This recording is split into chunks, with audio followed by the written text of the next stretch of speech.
খুবই আমরা বিরোধী দলনেতার সুরক্ষা নিয়ে চিন্তিত এবং আতঙ্কিত।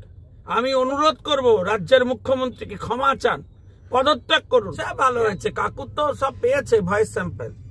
কাকু আর কাকুর যারা যারা আছে আকু পাকু সবার নাম ঠিক ঠিক কাকু বলে দিয়েছে, বেল পেয়েছে, কোনো চাপ নেই। সত্য আছে, বাইরে বেরোতে পারবে না। দেখুন না কে কে ধরা পড়ে। তাহলে আগামীতে আরো কেউ নিয়োগ দুর্নীতি করে বড় মাথা কানে নজর দেবেন না, মাথায় নজর দেবেন। দেখেছে অল আর গুড। ভাবুন, ফ্যাসলা অন দা স্পট। আপনি যদি কিছু না করতে পারেন তো ছেড়ে দিন। আপনি বিপদে ফেলে দিচ্ছেন রাজ্যকে, দেশকে। আপনি প্রধানমন্ত্রীকে অভিযোগ জানাবেন বলেছেন, জানান। আমরাও সমস্ত তথ্য ডকুমেন্টেশন নিয়ে প্রধানমন্ত্রীকে বলবো তদন্ত করুন। এই সরকার এই সমস্ত জায়গায় ইন্টেলিজেন্স দিয়েছে কিনা, তাদের ভূমিকা আছে কিনা কেন্দ্রীয় স্তরে খতিয়ে রাখা উচিত। সব তাই বলে বিরোধী দলনেতাকে বাইরে বের করে দিয়ে ভালো হয়েছে। আপনার কাগজ ছেড়া যদি জাস্টিফাইড হয়, আপনি সিনিয়র পলিটিশিয়ান, জুনিয়ররাও দেখে শিখেছে কাগজ ছুড়েছে, তাদেরটাও জাস্টিফাইড, তাদেরও বলতে দেওয়া হয় না। 5 বার আপনি সাসপেন্ড করেছেন বিরোধী দলনেতাকে, কেন করবেন? আমি জানতে চাই কেন করবেন? কেন বিরোধীদের বক্তব্য আপনি শুনবেন না? আপনি আজকে 13 বছর 14 বছরের মুখ্যমন্ত্রী, আপনি প্রশাসনে আছেন, আপনার কাছে এই উদারতা কেন হচ্ছে নেক্সট জেন পলিটিশিয়ানরা পাবেন না? আমি জানতে চাই। কথা হচ্ছে মার্কেটে একটা খবর হয়েছে যে চার্জশিট হয়েছে দিব্যেন্দুদা আর ভারতী ঘোষের, কোনো চার্জশিট ফার্জশিট হয়নি। যে কটা ডকুমেন্ট ওখান থেকে সিজড হয়েছে সেই কটা ডকুমেন্ট দিয়ে দিয়েছে, তার মানে সিবিআই নিরপেক্ষ দিয়ে দিয়েছে, তাদের নাম যা সিজড হয়েছে দিয়েছে। এবার আমাকে একটা কথা বলুন, তখন এসব দিয়ে আসল তৃণমূলী রাঘব বললে বাঁচতে পারবে না যারা এর সাথে যুক্ত। এসব দিয়ে কিছু হবে না, এতে তো বোঝা যাচ্ছে যে নিরপেক্ষ ইনভেস্টিগেশন হচ্ছে।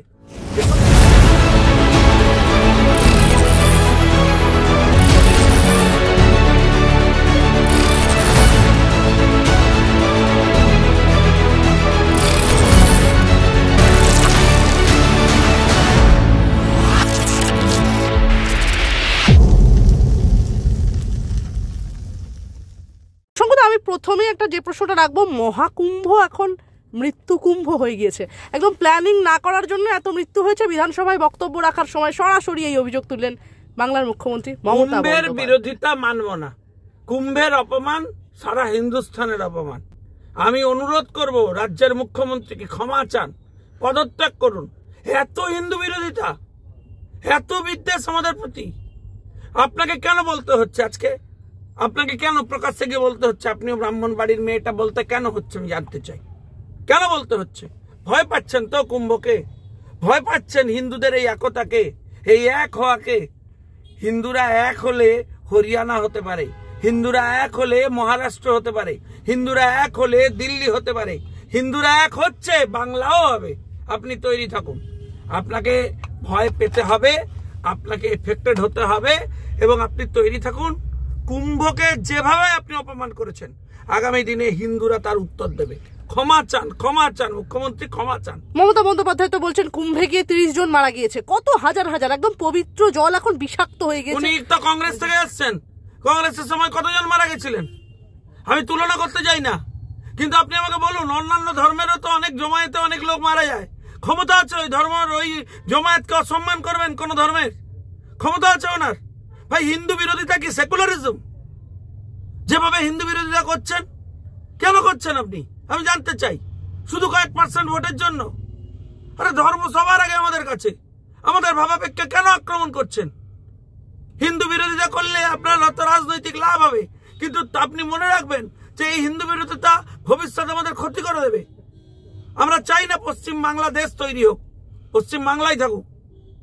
শঙ্কুদা, এখানেই না থেমে মমতা বন্দ্যোপাধ্যায় তো বলছেন যে এই সমস্ত সিরিয়াস বিষয় নিয়ে হাইপ তুলতে নেই, প্ল্যানিং করতে হয়। একদম মহাকুম্ভে এত লোক মারা গেল, ওনার প্ল্যানিং এর নমুনা দেশপ্রিয় পার্কে দুর্গাপূজা বন্ধ করে দেওয়া। ওনার প্ল্যানিং এর নমুনা হচ্ছে যোগেশচন্দ্র চৌধুরী ল কলেজ, আমার এক্স কলেজ।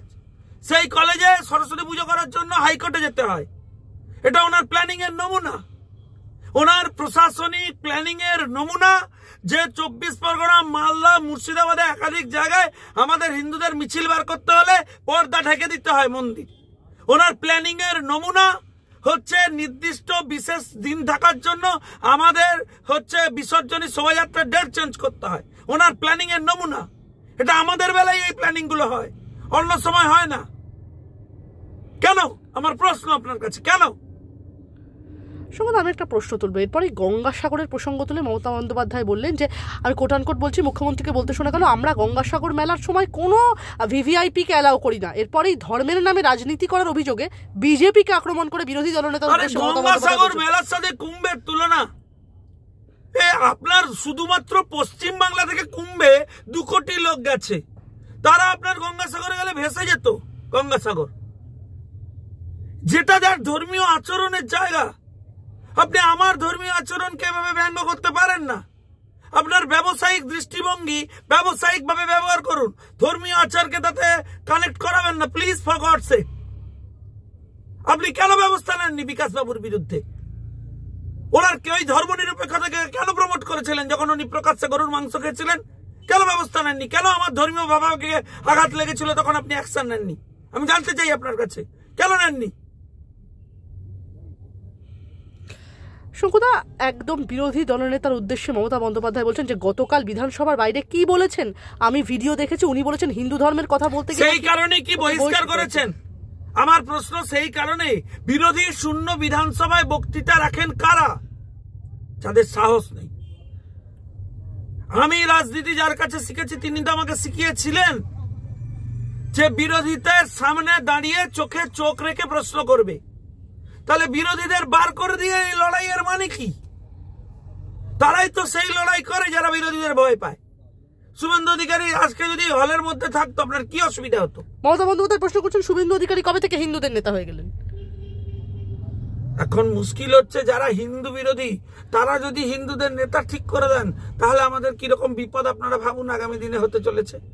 তারা হিন্দুদের নেতা ঠিক করতে পারছেন না বলেই তো সমস্যা হচ্ছে, নাহলে তো ওনারা খুশিতে থাকতেন। বহু নেতাই তো আছেন তারা চুপ করে থাকেন। এসব গেরুয়া বসন, গেরুয়া পাগড়ি, গেরুয়া আচরণ দেখে অনেকে রেগে যাচ্ছেন। এটাকে হিন্দু বিরোধিতা বলে। করবেন না এটা প্লিজ, ফর গড সেক করবেন না। সংবিধান বলেনি হিন্দু বিরোধিতা করতে আপনাকে।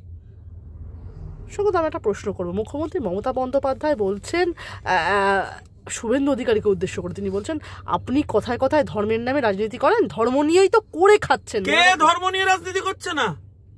কে করে খাচ্ছেন না? আমি আপনার কাছে প্রশ্ন করছি, আপনি কেন ইমাম মুয়াজ্জিন ভাতা দিচ্ছেন? তাহলে আমাদের তরফ থেকে প্রশ্ন, তাহলে আমাদের সমস্ত দরিদ্র হতদরিদ্র ব্রাহ্মণদের যারা পুরোহিত আছেন তাদেরকে, যারা পুরোহিত সহায়ক আছেন তাদেরকে, এবং যারা মাঝি মোল্লা আছেন আদিবাসীদের, তাদের যারা ধর্মকারণ চারণ করেন তাদেরকেও দিন। শিখেদের ধর্মগুরুদের দিন, জৈনদের ধর্মগুরুদের দিন, তাহলে বৌদ্ধদের ধর্মগুরুদের দিন। কেন দিচ্ছেন না? কে ধর্ম নিয়ে করে খাচ্ছে আমি জানতে চাই। তো আপনারা এই কথা বলছেন, মুখ্যমন্ত্রী মমতা বন্দ্যোপাধ্যায় তো বলছেন আমরা সবাইকে বলার সুযোগ দিই, তা বলে ধর্মের নামে বিভাজন বরদাস্ত করব না। দেখুন আমার বক্তব্য খুব স্পষ্ট, ধর্মের কথা বলতে গেছিল বলে তো ওদের বের করে দিয়েছেন। ওরা সরস্বতী পূজা হচ্ছে না, করতে পারছে না বলে আলোচনা চেয়েছিল বলেই তো বের করে দিয়েছেন, সাসপেন্ড করে দিয়েছেন। একজন বিরোধী দলনেতাকে কতবার সাসপেন্ড করবেন? আচ্ছা সাসপেন্ড পর্যন্ত ঠিক ছিল, আজকে কি বলেছেন? বলেছেন অন্যদের বলবো, সামলাতে পারবেন তো? এই চমকানির মানে কি? এই ধমকানির মানে আপনি কি বলতে চান? কাদের বলে আপনি বলিয়ান? খুবই আমরা বিরোধী দলনেতার সুরক্ষা নিয়ে চিন্তিত এবং আতঙ্কিত। কোন দিকে ইঙ্গিত করলেন মুখ্যমন্ত্রী? খুবই ভয়ঙ্কর। উনি যেদিকে ইঙ্গিত করছেন সেটা খুবই ভয়ঙ্কর এবং বিপজ্জনক। আমার মনে হয় ওনার বিরত থাকা উচিত। আমি এটা বুঝতে পারছি না উনি কোন আতঙ্কে ভুগছেন। উনি কি হিন্দুরা এক হচ্ছেন বলে, বিষয়টা কনসলিডেটেড হচ্ছে বলে উনি আতঙ্কে ভুগছেন? কারণ আজকে ওনার পুরো বক্তৃতার ম্যাক্সিমাম পোর্শনই আপনি দেখবেন এই একই বিষয় রয়েছে। আরেকটি গুরুত্বপূর্ণ বিষয় রয়েছে, সেলাইন কাণ্ডে যারা মারা গেছিল উনি তাদের ক্লিন চিট দিয়ে দিচ্ছেন, যারা মেরেছিল সে কোম্পানিকে ক্লিন চিট। ওনার এই কেসব দপ্তর নাকি তদন্ত করেছে, পরীক্ষা করে দেখেছে, অল আর গুড। ভাবুন, ফ্যাসলা অন দ্য স্পট। আমি একটা প্রশ্ন করবো, মমতা বন্দ্যোপাধ্যায় বলছেন আমাকে বলছে আমি নাকি হিন্দু ধর্মকে তাচ্ছিল্য করি আর মুসলিম লীগ করি। এত সংগ্রাম করার পরও আমাকে এই জীবনে এসেও শুনতে হবে যে জম্মু কাশ্মীরের জঙ্গিদের সাথে আমার সম্পর্ক। একই সঙ্গে তিনি বলছেন জঙ্গি যোগ প্রমাণ করতে পারলে একদিনের মধ্যে মুখ্যমন্ত্রিত্ব ছেড়ে চলে যাবেন। বাংলায় তাহলে তৃণমূল ভবনের পিছনে ইউপির এসটিএফ কে এসে 13 জন মুসলিম নেতাকে ধরতে হয় কেন? আমার প্রশ্ন সাদি শেখ ফেগেরা এসে হরিভাই মুর্শিদাবাদে এতদিন গা ঢাকা দিয়েছিল, আপনার পুলিশ জানতো না? আমি জানতে চাই আপনার কাছে। শুনুন, অপরাধীদের সাথে সরাসরি সংযোগ রাখা আর অপরাধী আছে তা জেনে কিছু না করা, এটাও অপরাধের থেকে বড় অপরাধ। আপনারা এই কথা বলছেন, মুখ্যমন্ত্রী তো বলছেন বাংলায় মাফিয়াদের কোনো গোটা জায়গা নেই। রাজ্য জুড়ে সন্ত্রাসবাদী ঘুরে বেড়াচ্ছে। কাশ্মীর থেকে জঙ্গিরা এসে এখানে আনসারুল্লাহ বাংলা টিম বসে থাকছে। আপনি যদি কিছু না করতে পারেন তো ছেড়ে দিন। আপনি বিপদে ফেলে দিচ্ছেন রাজ্যকে, দেশকে। আপনি প্রধানমন্ত্রীকে অভিযোগ জানাবেন বলেছেন, জানান। আমরাও সমস্ত তথ্য ডকুমেন্টেশন নিয়ে প্রধানমন্ত্রীকে বলবো তদন্ত করুন। এই সরকার এই সমস্ত জায়গায় ইন্টেলিজেন্স দিয়েছে কিনা, তাদের ভূমিকা আছে কিনা কেন্দ্রীয় স্তরে খতিয়ে দেখা উচিত। আপনারা এই কথা বলছেন, মুখ্যমন্ত্রী তো বলছেন বিমান বন্দ্যোপাধ্যায়ের অভিযোগ ছিল শুভেন্দু যে ধরনের প্ররোচনামূলক মন্তব্য করে চলেছেন তারপরও বাংলা শান্ত রয়েছে, এটাই বড় কথা। এই ধরনের বিবৃতির জন্য মানুষের কাছে ওর ক্ষমা চাওয়া উচিত। ক্ষমা আপনি আগে চান। মহাকুম্ভের যে অপমান করেছেন সে অপমান আমরা মানব না, আপনাকে ক্ষমা চাইতে হবে। আপনি হিন্দু ধর্মের একটা আত্মস্থ জায়গা, একটা ইন্টারনাল জায়গা, একটা ধর্মের জায়গা, সেখানে অ্যাটাক করেছেন, আপনাকে ক্ষমা চাইতে হবে। আপনি ক্ষমা চান। শঙ্কুদা, মমতা বন্দ্যোপাধ্যায় বলছেন আমাকে সিঙ্গুরে ঢুকতে দেয়নি, আমি সেখান থেকে ফিরে এসেছিলাম বিধানসভায়। ফিরে এসে আপনি সংবিধানের বই হাতে নিয়ে ঘুরলেন আর আপনার নির্দেশে সব লোকজন ভাঙচুর করে দিল। তিনি তো বলছেন পার্থ চট্টোপাধ্যায় সেই সময় বিরোধী দল আটকাননি কেন? আপনি তো দলের সুপ্রিমো, আপনি দল থেকে বহিষ্কার করে দেননি কেন? আপনি বলেননি কেন বের করে দেবো, তোমাদের 4টা লোককে সাসপেন্ড করে দেবো? অ্যাকশন নেননি কেন? সবাই ভেঙেছে। আরে হতে পারে, আমি আপনার সে যুক্তি অস্বীকার করছি না। সে সময় আপনার উপর অত্যাচার করেছে, সিপিএম অন্যায় করেছে, লোকে রিয়াক্ট করেছে, তাই জন্য তাদের বেতন কেটে নিয়েছিল সে সময় সিপিএম। আপনিও একটা ব্যবস্থা করতে পারতেন, কিন্তু হচ্ছে বিধানসভা বিরোধীদের জায়গা, আপনি বিরোধী মুখকে বলতে দেবেন না। এত ভয়। চন্দ্রিমাদির বাজেট বক্তৃতা হলো না, ওনার 2 ঘন্টা ধরে বক্তৃতা হলো হিন্দু ধর্ম নিয়ে, ভুল ভাল কথাবার্তা সব, তাই বলে বিরোধী দলনেতাকে বাইরে বের করে দিয়ে।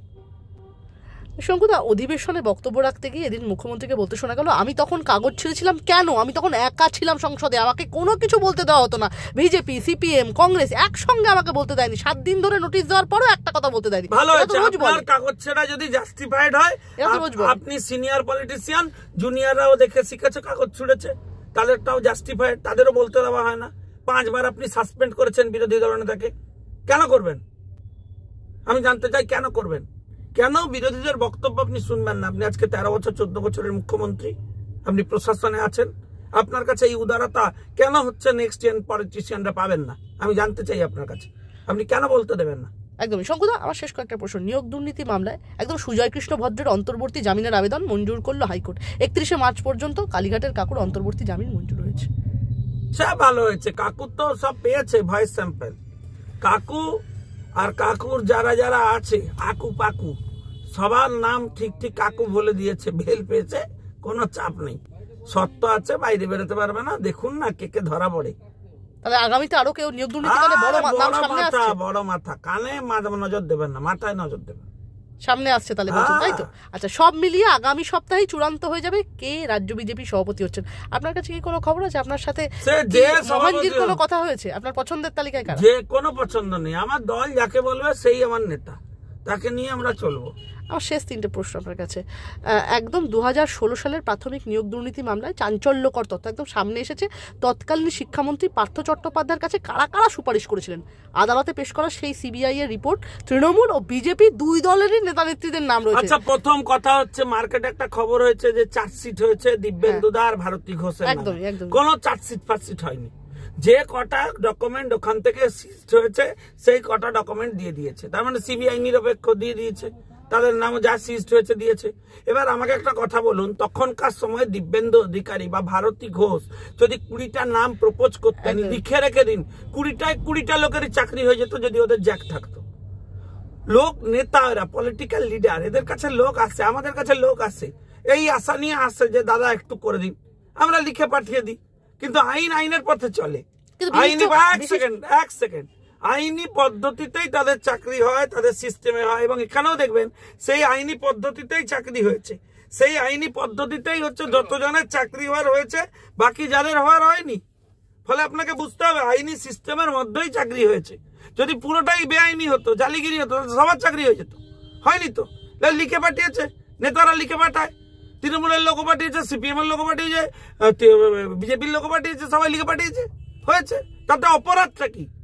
অপরাধ হচ্ছে কেউ টাকা নিয়েছে, কোটি কোটি টাকা অর্গানাইজড হয়তো অ্যাপ্রোচ করেছে, এবং পরীক্ষা দেয়নি, সাদা কাগজ জমা দিয়েছে, তাদের চাকরি করে দিয়েছে। তাদের অপর সেগুলো হচ্ছে অপরাধ। সিবিআই জমা দিয়েছে, তাদের কোথাও লিখেছে এদের অপরাধ আছে? দিয়েছে হয়েছে কি মহাভারত শুদ্ধ হয়ে গেছে? নেতারা এসব লিখে দেয়, এতে কোনো অন্যায় নেই। অন্যায় সেখানে যেটা পার্থ চট্টোপাধ্যায় করেছে, বাড়িতে 50 কোটি পাওয়া গেছে, এটা অন্যায়। অন্যায় যে কুন্তলদের বিরুদ্ধে যে অভিযোগ আছে, সেই অভিযোগ হচ্ছে অন্যায়। অর্গানাইজড হয়ে করা হয়েছে ক্রাইম, এবং এরা পুরোটা কুক্ষিগত করে এইসব করেছে। বোনাফাইড জাস্টিফাইড ছেলেদের বাদ দিয়ে পলিটিক্যাল ইন্টারেস্টে নিজেদের লোকেদেরকে চাকরি করে দিয়েছে, এটা অন্যায়। এরা রাজনৈতিক নেতা সুপারিশ করেছে, এসব দিয়ে আসল তৃণমূলী রাঘব বললে বাঁচতে পারবে না যারা এর সাথে যুক্ত। এসব দিয়ে কিছু হবে না, এতে তো বোঝা যাচ্ছে যে নিরপেক্ষ ইনভেস্টিগেশন হচ্ছে। এসব দিয়ে কিছু মাছ দেখা যাবে না। তাদের ভয় আছে নাকি? তাদের কোনো জিজ্ঞেস করেছে তদন্তকারী সংস্থা? মনেই করেনি যে জিজ্ঞেস করা উচিত। তাদের কোনো অপরাধের জায়গায় নেই যে জিজ্ঞেস করা উচিত।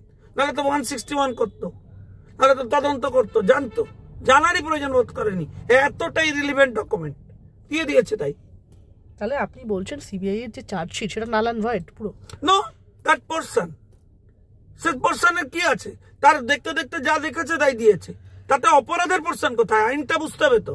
161 হয়েছে, স্টেটমেন্ট নিয়েছে, নাইনি, প্রয়োজন পড়েনি। শঙ্কুদা, আমরা যখনই এই চার্জশিটের যখনই খবর সামনে এলো, সেই সময় আমরা ভারতী ঘোষের সাথে সংযোগ করি, এবং একটা কথা হয়, ভারতী দেবী বলেন যে সেই সময় তিনি এসপি ছিলেন। আপনি যেমনটা বলেন যে অনেক লোক এসব আশা নিয়ে যায়, আমাদের বলতে হয় আইন মাফিক করুন, আমাদের রেফার করে পাঠিয়ে দিতে হয়, দেখুন একটু উপরতলায় যে। কিন্তু আইনজীবীরা বলছেন সত্যি কি রেফার করতে পারেন? আর রেফার করার বাধা কোথায়?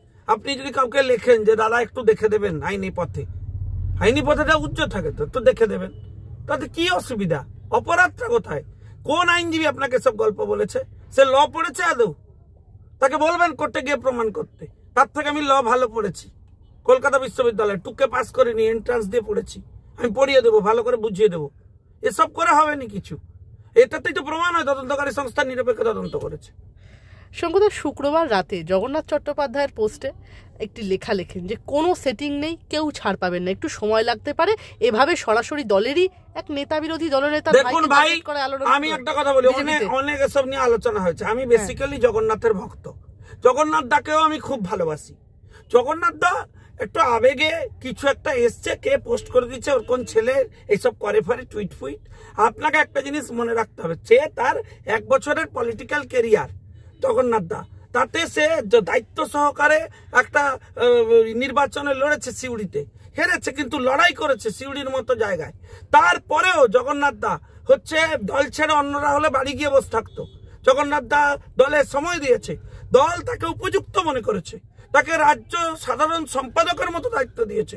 জগন্নাথ দা কঠিন পরিশ্রম করে কষ্ট করে হচ্ছে সেই দায়িত্ব যথাযথভাবে পালন করছে।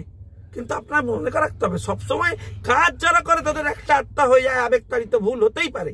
সেটা নিয়ে অত হাইফাই করে উত্তেজিত হয়ে নাচা কোদার কোনো দরকার নেই। দলের থেকে দলনেতার বিরোধিতা, হ্যাঁ, এটা কোনো বিরোধিতা টিটা না।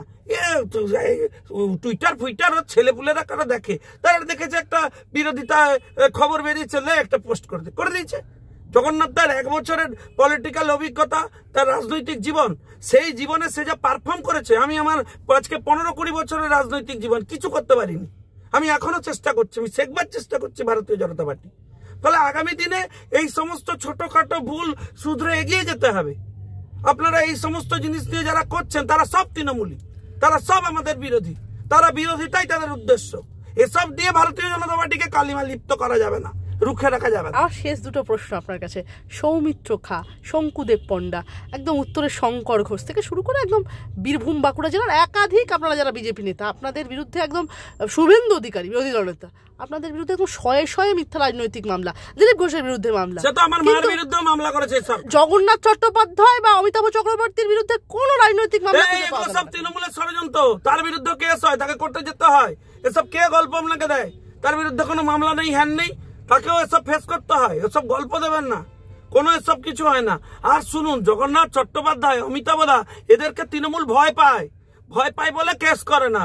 দম আছে করে দেখাক আমাদের নেতাদের বিরুদ্ধে। এসব চমকাবেন না, তৃণমূলের চ্যানেল সব বন্ধ করুন এসব। আমার শেষ প্রশ্ন একটা, আরো প্রশ্ন। নতুন রাজ্য সভাপতির নাম ঘোষণা হলো না, জেলা সভাপতিদের নাম ঘোষণা হলো না, মন্ডল সভাপতিদের নাম কিভাবে ঘোষণা হলো? কি হয়েছে? পার্টি কোন সিস্টেমে চলবে আপনারা ঠিক করবেন নাকি? এসব নিয়ে আমি কোনো প্রকাশ্যে উত্তর দেবো না, মার্জনা করবেন, আমাকে দল থেকে বের করে দিবে। সঙ্গদা অনেক ধন্যবাদ।